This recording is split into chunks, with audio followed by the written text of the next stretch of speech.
sama-sama berdoa. Bapa yang baik, kami mengucap syukur dan berterima kasih Bapa. Kami ada hari ini semua itu karena kasih, kemurahan, dan anugerah-Mu saja bagi setiap kami Bapa. Pada pagi hari ini Bapa, kami rindu ingin mempersembahkan pujian penyembahan kami hanya kepadamu saja. Karena kami tahu Engkau adalah Allah yang kudus, Allah yang kuasa Bapa. Dan kami rindu, jiwa kami, hati kami menantikan Engkau Bapa. Dan kami pun rindu ingin masuk ke dalam hadirat-Mu yang kudus. Mari kita sama-sama katakan, Tuhan ku rindu. Tuhan ku rindu masuk dalam hadirat-Mu. Jiwaku menanti, bawaku mendekat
Kini ku datang dan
memandang wajah-Mu,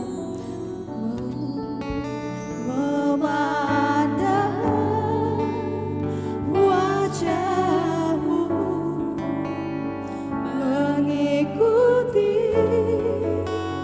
kebaikan-Mu, mengejar hadir-Mu di dalam hidupku, membawa sembahku, sembahku, menyatakan kebesaran-Mu, mengejar hadir-Mu di dalam hidupku.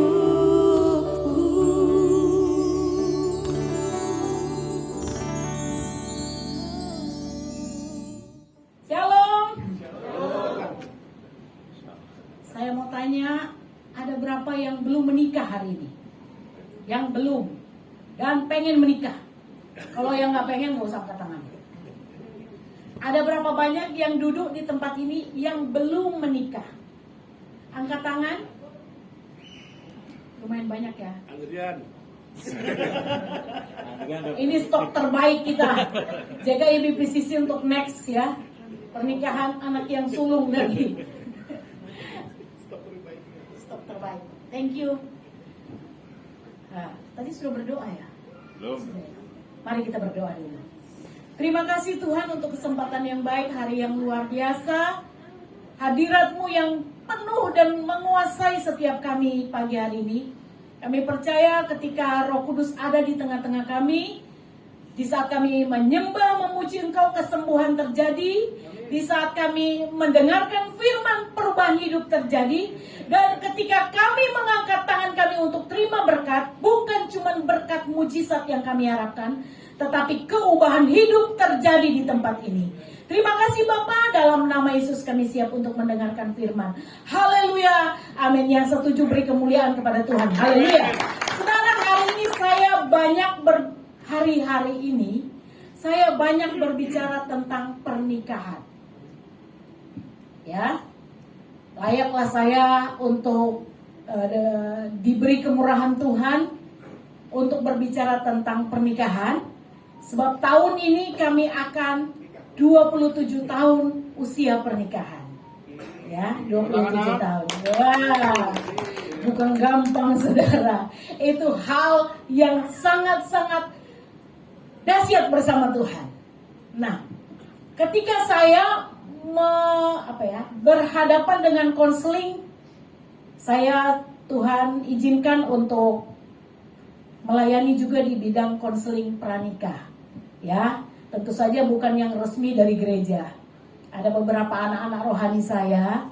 Nah, ini singers dan dua di depan ini sudah mulai kode-kode nih. Udah gratis, konseling gratis. Ya. Dan 3 alasan teratas setiap orang mau menikah. 3 alasan teratas. Yang pertama, ketika saya tanya apa alasan mau menikah, yang teratas selalu bilang gini, kompak loh mereka jawab, saya nyaman. Oi, nyaman, kasur aja bisa nyaman. Alasan nyaman itu cuman awal-awal bulan madu. Ketika mulai hamil, ketika berhadapan dengan mertua, ipar, apalagi yang tinggal di pondok mertua indah, disitulah kenyamanan akan digantikan dengan penyesalan.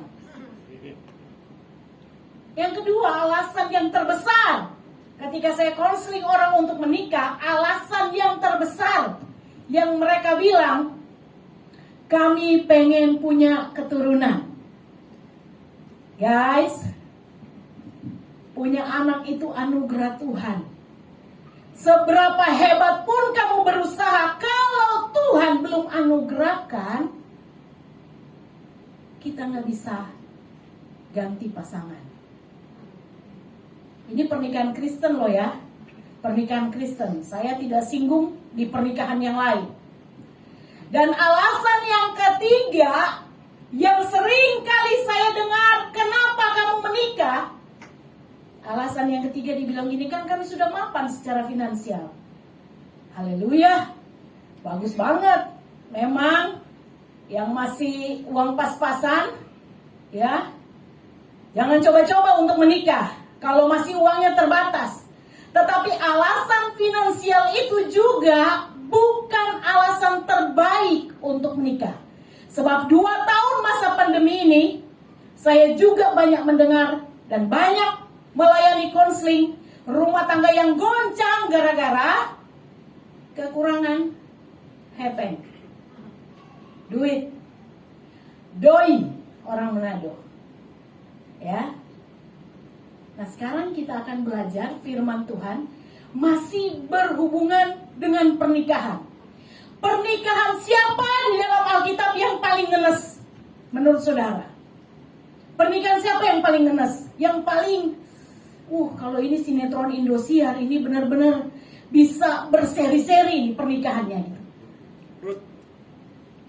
Kurang, Pak. Naomi, kurang. Ya, karena saya yang bicara, terserah saya ya. Saya mau bilang kurang, ya terserah saya. Emang ngenes, Ruth itu ngenes. Naomi yang lebih ngenes gitu ya. Karena ditinggal mati suami, anaknya Mahlon dan Kilion juga meninggal. Bangkrut, dalam posisi bangkrut. Ada menantu 2 juga yang mau ikut dia. Tapi menantu 1 tereliminasi. Ada menantu 1 yang betul-betul setia. Tapi itu nanti khotbah berikut. Ya.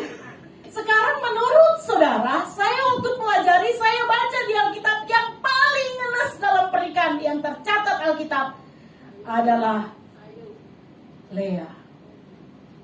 Pernah baca tentang kisah Lea? Pernah baca?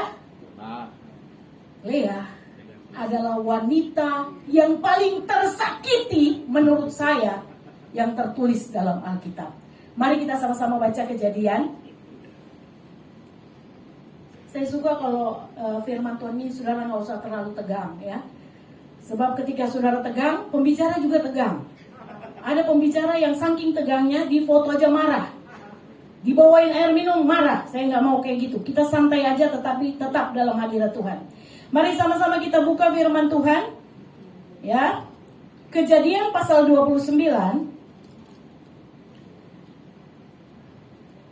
Kita akan baca Kejadian 29 ayat 15. Ya, kita baca Kejadian 29 ayat 15. Kemudian berkatalah Laban kepada Yakub, "Masakan karena engkau adalah sanak saudaraku, engkau bekerja padaku dengan cuma-cuma? Katakanlah kepadaku apa yang patut menjadi upamu." Terus, Laban mempunyai 2 anak perempuan, yang lebih tua namanya Lea dan yang lebih muda namanya Rahel. Lea tidak berseri matanya, tetapi Rahel itu elok sikapnya dan cantik parasnya. Yakub cinta kepada Rahel, sebab itu ia berkata, "Aku mau bekerja padamu 7 tahun lamanya untuk mendapatkan Rahel, anakmu yang lebih muda itu." Saud Laban, "Lebih baiklah ia kuberikan kepadamu daripada kepada orang lain, maka tinggallah padaku." Jadi bekerjalah Yakub 7 tahun lamanya untuk mendapat Rahel itu. Tetapi yang 7 tahun itu dianggapnya seperti beberapa hari saja karena cintanya kepada Rahel. Sesudah itu berkatalah Yakub kepada Laban, "Berikanlah kepadaku bakal istriku itu, sebab jangka waktuku telah genap, supaya aku akan kawin dengan dia." Lalu Laban mengundang semua orang di tempat itu dan mengadakan perjamuan. Tetapi pada waktu malam, ya, diambilnya Lea anaknya, lalu dibawanya kepada Yakub. Maka Yakub pun menghampiri dia. Lagi pula Laban memberikan Silpa budaknya perempuan kepada Lea, anaknya itu menjadi budaknya. Tetapi pada waktu pagi tampaklah bahwa itu Lea. Lalu berkatalah Yakub kepada Laban, apakah yang kau perbuat terhadap aku ini? Bukankah untuk mendapat Rahel aku bekerja padamu? Mengapa engkau menipu aku? Jawab Laban, tidak biasa orang berbuat demikian di tempat kami ini. Mengawinkan adiknya lebih dahulu daripada kakaknya. Genapilah dahulu 7 hari perkawinanmu dengan anakku ini. Kemudian anakku yang lain pun akan diberikan kepadamu sebagai upah. Asal engkau bekerja pula padaku 7 tahun lagi.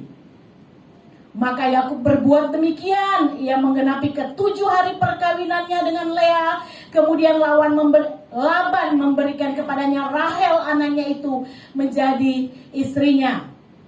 Lagi pula Laban memberikan Bilha budaknya perempuan kepada Rahel anaknya itu menjadi budaknya. Sampai di sini. Saudara, saya mau berbicara temanya gini. Selamatkan pernikahanmu. Bagi yang angkat tangan belum menikah, selamatkan pernikahanmu sebelum engkau menikah. Jadi nggak ada istilahnya waktu mau menikah sibuk dengan prewedding, ya. Naik gunung, pergi di gunung mana tuh yang di Malang itu, Kak, gunung mana itu namanya? Apa sih yang gunung yang orang-orang pergi di Malang itu? Bromo, bukan Malang ya. Pergi Bromo, naik jeep, kejar-kejaran di padang gurun. Pergi di Bedugul, pergi di danau, ya. Bikin prewedding, sibuk banget sampai mau berantem gara-gara prewedding. Tapi lupa mempersiapkan after wedding. Jadi sekarang saatnya kita belajar. Jangan sampai prewedding cerah ceria wajahnya. 6 bulan setelah prewedding lagunya ku menangis membayangkan.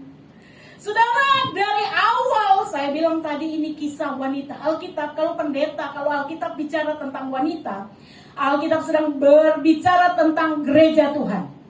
Jadi Bapak Ibu sekalipun bapak-bapak laki-laki, kalau Alkitab berbicara khotbahnya tentang Lea, ini berbicara tentang bapak-bapak juga sebagai gereja Tuhan. Amin. Ini pernikahan yang paling ngenes. Lea adalah wanita yang pertama, saudara, Alkitab jujur bilang dia nggak cantik. Saya baca beberapa referensi, apa sih yang membuat dia tidak cantik? Matanya tidak berseri. Ternyata mata berseri juga itu bisa bikin cantik. Makanya rame orang bikin eyelash, apa nama betul saya penyebutannya ini? Eyelash, ya. Makanya rame orang pakai bulu mata palsu. Karena apa? Kepengen kelihatan matanya berseri. Nah, saya baca apakah karena dia ada kelainan di mata? Alkitab tidak mencatat itu. Nah, saudara, Bapak Ibu kekasih Tuhan, hari ini hal yang pertama saya lihat kesedihan Lea karena dia adalah wanita yang selalu bersaing dengan adiknya. Halo Bapak Ibu yang dikasihi Tuhan. Siapa saingan kita hari-hari ini? Will, Phil, pelakor, pembinor, mertua, ipar. Ini masalah-masalah klasik yang terjadi dalam rumah tangga. Walaupun saudara tidak berucap dari wajah saudara, saya sudah bisa lihat siapa yang bermasalah dengan mertua, siapa yang bermasalah dengan ipar, siapa yang sedang bermasalah dengan pasangan. Saudaraku yang dikasih Tuhan, Lea, dia sejak awal benar-benar persaingannya kuat. Dia tidak diinginkan sejak awal. Saudara kebayang gak? Bapaknya Laban ini mau bikin pesta. Tiba-tiba skenario berubah. Karena waktu itu di sana, di adatnya di sana itu, kalau nikah nggak kayak kita, mereka pakai burka gitu, jadi cuman matanya yang kelihatan, dan matanya itu mungkin pakai perhiasan-perhiasan segala macam, sampai nggak terlalu jelas kalau ini Lea atau Rahel. Sehingga, maaf kata malam pengantin, saking bayangkan, Yakub 7 tahun loh nunggu. 7 tahun dia bekerja, dia nunggu. Malam pengantin dia sonder. Tanpa cek and recheck, hajar. Ya kalau kita bilang, bangun tidur baru, astaga, sabang anak. Ya, ini perempuan siapa ini? Saudara, perasaan pertama, hari pertama dia sudah sangat tertolak. Ini saya mau kembali bangkitkan memori bapak-bapak ibu yang menikah. Apakah waktu baru bangun tidur, suaminya bilang, gila, siapa kamu? Mungkin karena tiap hari make up-an, ya. Jadi pas waktu nikah baru tahu kalau baru bangun tidur betapa jeleknya pasangan saya. Karena selalu pergi make up full, giliran pas selesai menikah, wah ternyata begini modelnya. Yang Lea alami ini benar-benar kena mental, saudara. Dia tertolak sejak awal mulanya. Dan sejak awal mulanya membuat ia merasa adiknya itu saingan. Saya bersyukur kalau saudara tidak punya saingan. Saya ini tidak punya saingan. Suami saya sangat setia. Saya tidak ada saingan pelakor atau apa, enggak, saudara. Tapi saya selalu bersaing dengan sepak bola. Itu saingan saya. Kalau di TV atau di dunia lagi heboh dengan piala dunia atau segala macam. Kalau ini lagi rame juga ya, yang suka bola tahu ini lagi rame. Itu tiap malam saya pasti menyanyi. Malam ini ku sendiri. Karena saya pasti tidur sendirian. Maksudnya satu kamar, tapi saya tidur duluan. Saudara, apa saingan kita? Lea mengalami saingan sejak awal dia tidak diinginkan oleh suaminya. Bapak ibu saudaraku yang dikasih Tuhan. Mungkin bapak ibu sekarang berkata, itu kan mereka gak cinta, Bu. Itu karena akal-akalannya Laban. Sekali lagi saya mau bilang, alasan menikah karena sekedar cinta pasti akan mengalami seperti yang Lea alami ini. Sekedar cinta karena apa? Karena dia langsing loh, Bu. Aduh, dia ganteng, Bu. Suami saya itu, waduh, keren, tinggi, badannya six pack, rambutnya bagus. Hey, nikah itu ada musim. Yang dulunya rambutnya lebat, ada musim gugur juga. Amin, Pak Gun. Ya. Amin, Bu Komang. Pak Komang dulu nggak seganteng ini kan, lebih ganteng dulu maksud saya gitu ya. Ini musim gugur dalam pernikahan. Kok Erik, jangan senyum-senyum. Itu kakak tertua Pak Gun, kakak termuda Pak. Ya udah nggak usah bahas ya. Ini nggak ada firman Tuhan. Bersyukurlah. Musim gugur juga bukan cuma gugur rambut, gigi mulai berguguran. Ya, udah mulai banyak kepalsuan di antara kita. Saudaraku yang dikasih Tuhan, Lea mengalami hal-hal yang luar biasa. Kalau istilah zaman now, dia kena mental. Tetapi mari kita lihat fakta-fakta yang Lea benar-benar hadapi dalam kehidupannya. Seperti yang saya bilang, pernikahan paling ngenes versi Alkitab. Versi ngenes loh, paling ngenes. Pertama, waktu dia punya anak Ruben, dia langsung bilang, yes, Tuhan mendengarkan kesengsaraanku. Anaknya pertama. Nah ini lucunya saudara. Sekali lagi keajaiban Tuhan. Istri yang gak disayangi, mana terus. Punya anak. Terus, sampai 7. Ya, anaknya yang lahir dari kandungannya dia 7. Sementara yang dikasihi gak punya anak. Saudaraku yang dikasih Tuhan, waktu dia anak pertama, dia bilang, yes, terima kasih Tuhan, Engkau mendengarkan sengsaraku. Waktu anak kedua, dia bilang, terima kasih Tuhan, Engkau mendengar doaku. Dia masih tetap berharap cinta suaminya. Bapak ibu saudaraku yang dikasih Tuhan, cinta itu tidak otomatis terjadi dan terjaga terus menerus ketika kita menikah. Ingat itu. Amin. Yang belum menikah ingat, jangan berpikir ya, kalau sudah menikah, Van, adakah pacarmu di sini? Ya, Fani, kalau kamu masih belum menikah, kamu singersnya masih gini, soraklah, haleluya. Kalau sudah menikah, kamu lagi jadi singers, anakmu lari-lari, suamimu duduk di sini, kamu nggak gini, soraklah. Gitu saudara. Dan cinta itu tidak otomatis, tetapi harus kita bangun setiap hari. Amin. Jadi seperti kata-kata afirmasi dari Pastor Eric tadi, aku sehat, aku kuat.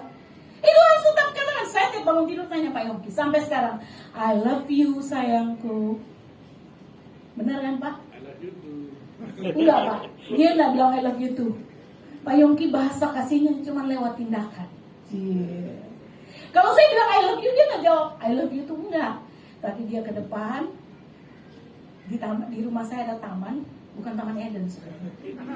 Ada pepaya, ada jambu, dan bahasa kasihnya dia udah ambil. Dia datang ke kamar, ini ada buah buat kamu. Itu bahasa kasihnya Pak Yongki. Dan saya nggak perlu loh dikatakan I love you, saya sudah tahu kalau dia cinta sama saya. Amin Pak Yongki. Pak Yongki bilang, gitu ya.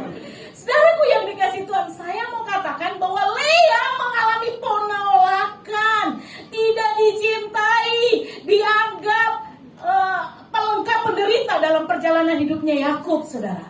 Tetapi Lea tiap berpunya anak, dia berkata, Tuhan mendengar sengsaraku, Tuhan mendengar doaku. Sampai anaknya Lewi, dia mulai berkata, aku bersyukur. Saudaraku yang dikasih Tuhan, ada banyak suami istri yang tidak pernah mensyukuri pasangannya. Ada banyak suami istri yang terlalu, ya. Anak-anak muda dengarkan tante mau bicara ya. Kalau masih pacaran, pacarmu sudah pelit. Halo, pelit itu penyakit yang susah sembuh. Kalau pasanganmu sudah pelit, pertimbangkan. Contohnya, kalau kamu iseng aja ngomong, aduh ini bagus loh skincare ini, bagus loh. Berapa harganya? Dia tanya. Pasangannya tanya gitu. Oh ini kayaknya 2,5 juta. Dia bilang enggak kok. Kamu gak usah pakai itu, udah cantik. Hey! Hey! Jangan kompromi. Oh iya? Itu ciri-ciri cowok pelit. Setiap kali diajak makan, dia pura-pura. Setiap mau bayaran, dia pura-pura main HP atau ke kamar mandi. Stop! Kalau nggak tiap hari bertengkar, saudara. Saya diceritain teman saya, dia bertengkar sama suaminya. Dan saya ketawa, ngakak karena apa?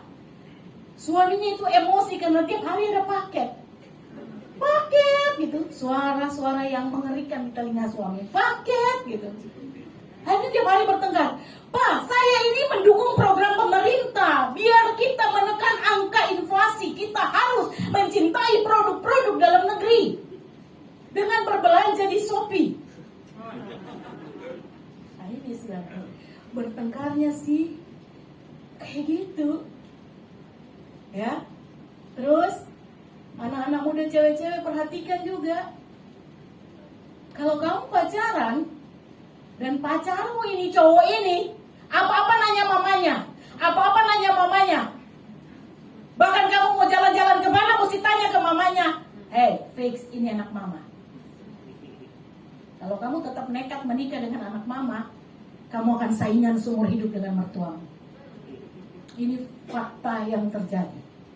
Jadi sekali lagi, waktu mau pacaran, buka mata lebar-lebar. Anak muda, buka mata lebar-lebar. Giliran sudah menikah, tutup mata rapat-rapat. Sebab apa? Menikah dalam Kristen, no turning back. Ya, no turning back.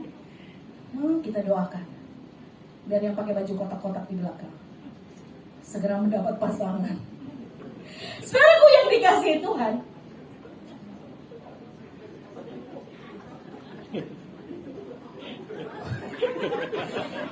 sorry. Mata saya tertuju ke sana kok Daniel, bukan kotak-kotak Pak Daniel. Jangan itu cici hongot langsung cubit, enggak, tolak dalam nama Yesus. Bukan, saya lagi godain teman saya yang di belakang. Saudaraku yang dikasih Tuhan, ketika masalah menimpa rumah tangga kita, menimpa rumah tangga dari Lea, dia tidak memiliki ekspektasi lagi bahwa dia masih dicintai. Loh, saudara, nggak gampang loh. Lea itu 20 tahun pergumulannya. Saya belajar 20 tahun hidup dengan kondisi seperti itu. Saudara, ada yang sudah mengalami pernikahan sampai 20 tahun masih kayak gini? Oh, zaman now udah nggak ada kayak gini. Baru 2 bulan aja sudah pulang, udah minggat. Nah, saya mau bilang juga, jangan pernah lakukan 3 hal ini di dalam pernikahanmu. Yang pertama, ucapkan kata cerai. Jangan pernah.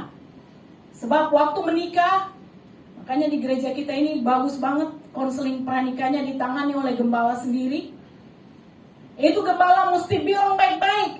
Apa yang sudah dipersatukan Tuhan tidak bisa dipisahkan oleh apapun juga. Ya, tidak boleh ada kata cerai. Yang kedua, tidak boleh ada kata menyesal. Halo? Yang bilang-bilang, menyesal aku nikah sama kamu. Coba aku nikah sama Joni. Coba Joni nikahin Joni, lebih parah pasti. Ini Joni ini nama fiktif ya. Saya nggak pernah punya mantan nama Joni. Ya, jangan pernah ada kata cerai, jangan pernah ada kata menyesal, dan jangan pernah minggat ketika berantem.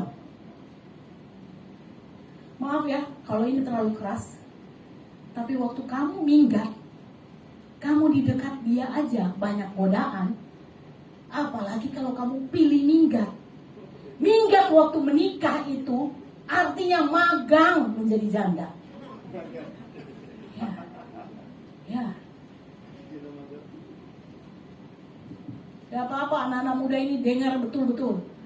Jangan sampai setelah dengar khotbahnya Bu Seri langsung bilang begini, Pak Pendeta, saya memutuskan untuk tidak menikah. Saya takut menikah.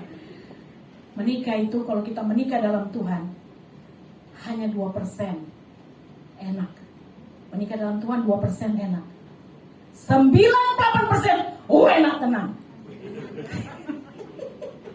Jadi jangan takut menikah.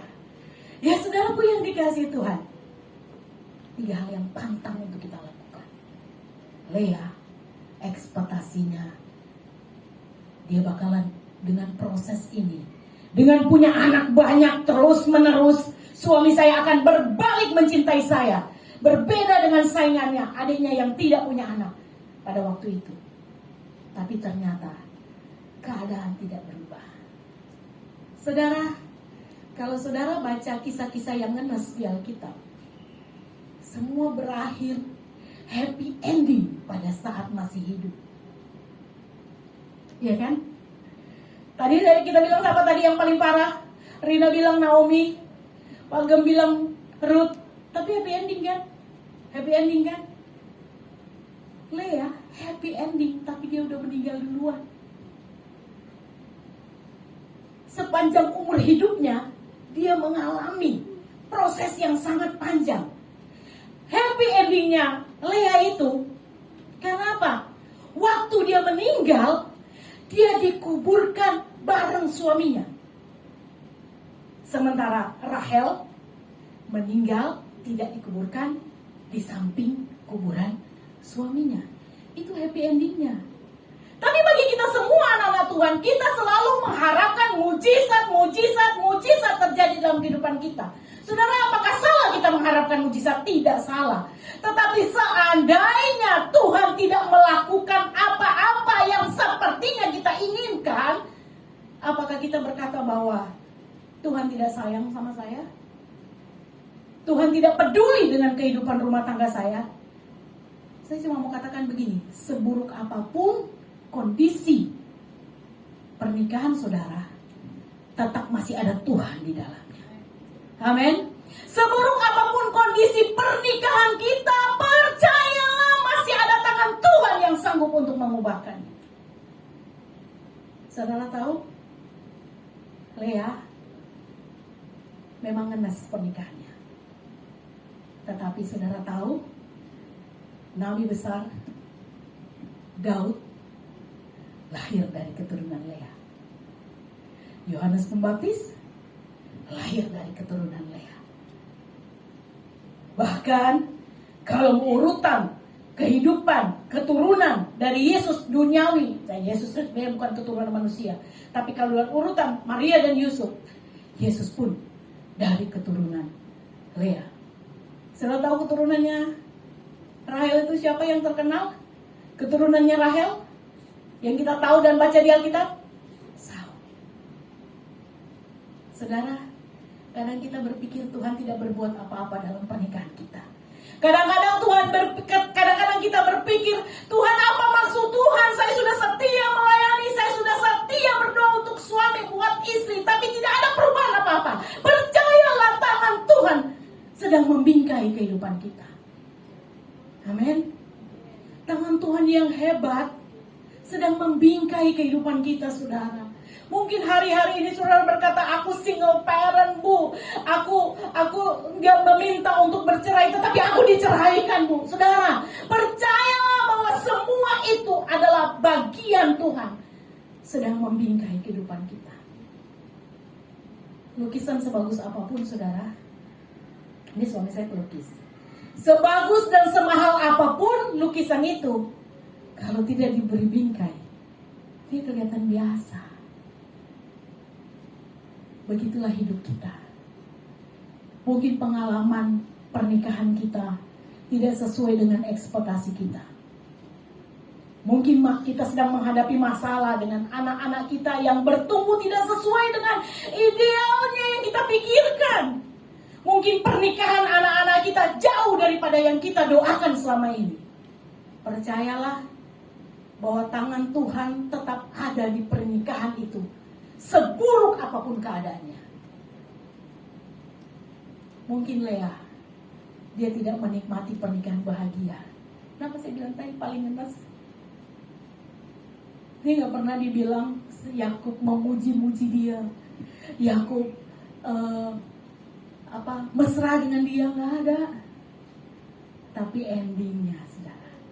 Nah, saya akan kunci khotbah saya pagi ini dengan satu hal yang sederhana. Kita akan lihat bersama, saudara. Dalam kehidupan kita ada pelajaran berharga. Lea, awal-awalnya dia minta terus-menerus mujizat. Tuhan mendengarkan sengsaraku, Tuhan menjawab doaku, Tuhan melihat apa yang aku rindukan. Dia terus-menerus minta mujizat. Tetapi ketika semuanya tidak terjadi, dia tetap mampu untuk menerimanya sebagai satu kenyataan hidup dengan bersyukur. Saudaraku yang dikasihi Tuhan, ada berapa banyak kita hari-hari ini kita suka membandingkan istri kita, suami kita, bahkan anak-anak kita dengan anak-anak orang lain. Kita sering berkata, kenapa sih kamu gak sepinter dia? Kenapa sih kamu gak sehebat dia? Kenapa kamu gak jadi suami yang pintar cari duit kayak suaminya ini yang di gereja? Kenapa kamu gak jadi istri yang menghasilkan seperti Bu Rina misalnya kayak gitu? Saudaraku yang dikasihi Tuhan, kalau kita sedang menghadapi ini, kata kunci yang kita belajar dari Lea hari ini, bersyukur. Ya, memang kedengaran, ujung-ujungnya cuma bersyukur udah tahu Bu Pendeta. Hei, kalau kita bersyukur dan tiap hari kita lihat keadaan tidak berubah, apakah masih bisa tetap bersyukur? Susah.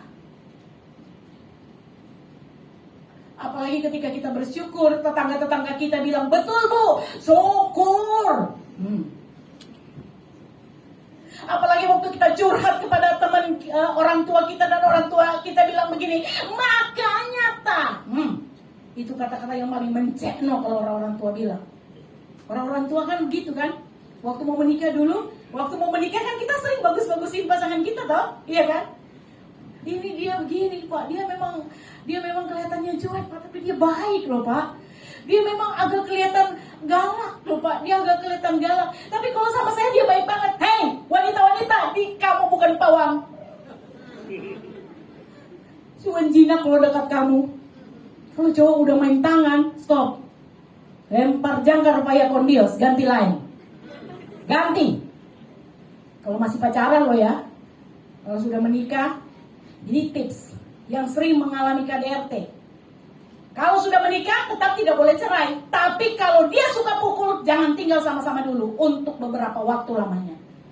Sampai ada orang dari pihak gereja atau konselor, orang yang ahli, yang expert tentang hal itu, menangani, berubah sungguh-sungguh, baru kumpul lagi. Kalau kamu tinggal serumah dengan orang yang suka pukul, terus kamu bilang, aku bersyukur Tuhan tiap hari dipukul-pukul, mati. Mati anak orang. Tidak boleh cerai, tapi datang ke ahlinya. Bersyukur. Bersyukur mengubah. Bersyukur mengubah keadaan. Mungkin satu waktu dia lihat lagi, dia cuma beranak terus punya anak, sementara yang ini disayang-sayang. Tapi ketika dia berkata, ketika anaknya lahir yang terakhir, dia berkata, aku bersyukur. Di situ dia mulai melihat hal-hal yang buruk ketika kita syukuri menjadi hal yang baik di hadapan Tuhan. Amin, saudara. Saya tuh belajar saudara. Belajar untuk bersyukur dengan setiap keadaan yang ada. Saudara tahu, masa-masa pandemi kemarin itu berat buat saya. Berat, karena kerjanya kami itu sama seperti Pak Peter dan anak-anaknya. Kami kerja kalau ada orang pesta. Keuangan itu datang dari situ, saudara. Mau dapat uang dari mana, Pak Umbu? Gak ada, saudara. Tapi saya belajar bersyukur. Saya bilang lagi terus-menerus, saya bilang, pasti kita tidak akan dibiarkan Tuhan sampai tidak makan. Belajar menerima kenyataan. Minta-minta, no. Anak Tuhan, apalagi pendeta, jangan suka minta-minta. Jangan sampai suka cerita curhat-curhat sama orang kaya untuk mohon belas kasihan. Jangan. Curhat sama Tuhan. Tapi kalau telepon teman, minta pekerjaan, gak berdosa. Misalnya saya telepon nih, Pak Erik saya minta pekerjaan, Pak Erik ada apa, bisa cuci baju atau apa, nggak apa-apa, itu nggak berdosa. Tapi kalau saya bilang, oh Erik, sudah 3 hari saya turun 3 kilo Pak Erik. Karena biasa saya makan di resto-resto mewah, sekarang saya, itu stop, berhenti muka penipu, berhenti stop saudara. Saya tidak mempermuliakan nama Tuhan, tetapi sedang mempermalukan nama Tuhan. Saya banyak teman tuh, rumah saya dekat Pak Daniel sama Cik Hongwat. Kalau saya mau minta aja, mau makan roti tiap hari, berapa kamu mampu, Pak Daniel bilang. Tapi tidak saya lakukan. Ya saya lakukan. Waktu dalam keadaan gitu Tuhan bilang bersyukur. Saya bilang terima kasih Tuhan, suami saya sehat. Sebagai penolong, saya tahu suami saya itu paling malu untuk telepon orang minta-minta kerjaan. Tapi saya sebagai marketing yang hebat, saya telepon teman saya. Halo, kapan hari pesan lukisan jadi? Jadi Bu. Mungkin saya cerita lagi nih cerita ini. Jadi Bu, pesan gitu. Jadi 6 lukisan, jadi. Dia minta pesan lukisan saudara. Lukisan pendeta Buddha 6. Dia minta pesan. Dia bilang, berapa lama Ko Yongki bisa kerjakan? Saya bilang, 1 bulan. Karena 1 bulan lagi uang tabungan habis. Jadi saya kasih target sendiri waktu saya bilang sama suami saya, oh 1 bulan, ngawur aja. Lukisan orang itu nggak bisa 1 bulan, 6 orang berbeda nih. Salah mata, salah orang, salah bibir, salah orang. Saya ngawur sudah. Saya bilang pokoknya dalam nama Yesus, Koko bersyukur ini ada kerjaan, pasti bisa. Dia belum bangun, saya sudah bikin kopi, saya sudah siapin sarapan. Itu tugas istri saudara. Langsung bilang pasti bisa, saya sudah siapkan. Dia mau gambar di mana saya nggak ganggu. Anak-anak pelukis itu, seniman itu nggak bisa berkarya kalau istri cerewet. Jadi walaupun dia ngomel, saya tahan demi penghasilan yang akan datang. Selesai, lukisan selesai, suami saya ini orangnya sungkan. Sudah selesai, ngomong aja selesai, nggak berani saudara. Saya telepon orangnya, kok lukisan sudah jadi. Terus dia bilang, oh gimana ya? Suami saya bilang, gini aja nanti kirim sama adik saya kan di Papua, lagi di rumah. kirim aja lewat Jun. Aduh, Jun nanti pulang bulan Agustus, berarti 3 bulan lagi baru dapat duit. Saya bilang, gak bisa kok, mereka masih lama. Saya bilang sama orang yang di sana. Oh gini aja Bu, kirim ke Surabaya. Saya bilang, oh iya, ini kok nomor rekening saya. Harus itu saudara, kita minta karena kita kerja. Tapi kalau mau suruh suami saya, nggak mungkin dia berani minta, karena dia tipenya orang Jawa saudara. Jadi saya kasih nomor rekeningnya. Hiduplah kami 3 bulan dengan menjual 6 pendeta muda dalam bentuk lukisan. Saudaraku yang dikasih Tuhan, setelah habis itu udah nggak bisa hidup lagi dong. Habis tabungannya, nggak ada duit. Saya telepon adik saya yang di Manado, dia lagi bangun rumah, namanya Tommy. Tom, ngana rumah sudah jadi. Oh iya kakak, kita rumah semua jadi. Nanti 2 bulan depan mau naik rumah baru. Orang Nadi itu ucapan syukur naik rumah baru, itu namanya syukuran rumah baru. Saya bilang, Tom, rumah sebagus apapun tanpa lukisan kurang. Marketingnya Ibu Sherly. Sudah dia bilang, oh iya kakak. Kak, saya dong mau digambarin sama Ko Yongki. Kamu mau gambar apa? 2. Dia mau 2 lukisan. 1 gambarnya tulip, 1 gambarnya Yesus dan 12 muridnya. Berapa lama itu kak? Saya bilang 1 bulan. Bilang lagi suami saya, kemarin 6 pendeta Buddha, itu 1 bulan, ini 12 murid dan Tuhan Yesus. Ngawur aja kamu, 1 bulan gimana ceritanya? Saya bilang, dalam nama Yesus bersyukur. Ini kerjaan, kok kerjaan. Bersyukur. Dia bilang gitu. Aku yang dikasih Tuhan. Dalam waktu 1 bulan, Pak Yongki ngegas. 1 bulan jadi lukisan 12 murid dan Tuhan Yesus. Dalam 3 bulan selanjutnya saya hidup dengan menjual Yesus dan murid-murid dalam bentuk lukisan. Jangan potong ya, jangan video terus potong menjual Yesus sampai di situ bisa viral. Ada pendeta khotbah menjual Yesus dalam bentuk lukisan. Jadi saya mau bilang begini saudara, kunci kenapa Leah mendapat tercatat dalam firman Tuhan, akhir hidupnya terakhir dia menghasilkan generasi yang hebat, generasi yang luar biasa. Daud lahir dari keturunannya, Yesus Kristus, Yohanes Pembaptis tercatat. Sementara Rahel menghasilkan generasi Saul. Mungkin penderitaan kita belum lihat jawabannya sampai hari ini. Tapi bukan berarti tangan Tuhan sedang tidak bekerja dalam keluarga. Bukan berarti Tuhan tidak peduli denganmu. Saya mau katakan buat Wester, jangan pernah khawatir. Tangan Tuhan sedang merendah. Saat ini, saat ku tak melihat jalanmu, saat ku tak. Nah, itu lagu yang paling kita senangi akhir-akhir ini di Denpasar. Terkadang kita merasa tak ada jalan terus karena macet di mana-mana ya. Ini lagu yang kita senangi sekarang di Denpasar. Mungkin kita tidak melihat ada jalan yang terjadi ketika kita berdoa, tapi satu kuncinya, bukan berarti Tuhan tidak sedang berkarya dalam hidup. Amin. Hidup yang ngenes seperti Leah bukan berarti tidak menghasilkan apa-apa. Yang Tuhan mau miliki hati yang bersyukur. Tadi Pak Erik bilang, bangun tidur, jangan langsung hitung berapa banyak utang yang harus kita bayar. Ya utang memang jangan didoakan ya. Saya bilang kalau punya utang jangan didoakan. Jangan minta olesan apa Pak Gam? Minyak urapan, mengusir utang, jangan. Bayar kalau punya utang. Ya. Tapi tetap bersyukur. Terima kasih Tuhan, saya punya utang, tapi saya percaya Tuhan beri saya kesehatan. Dan ketika saya sehat, saya mau bekerja untuk bayar utang saya. Amin. Ada juga yang berutangnya yang amin. Itu yang saya mau sampaikan pagi hari ini.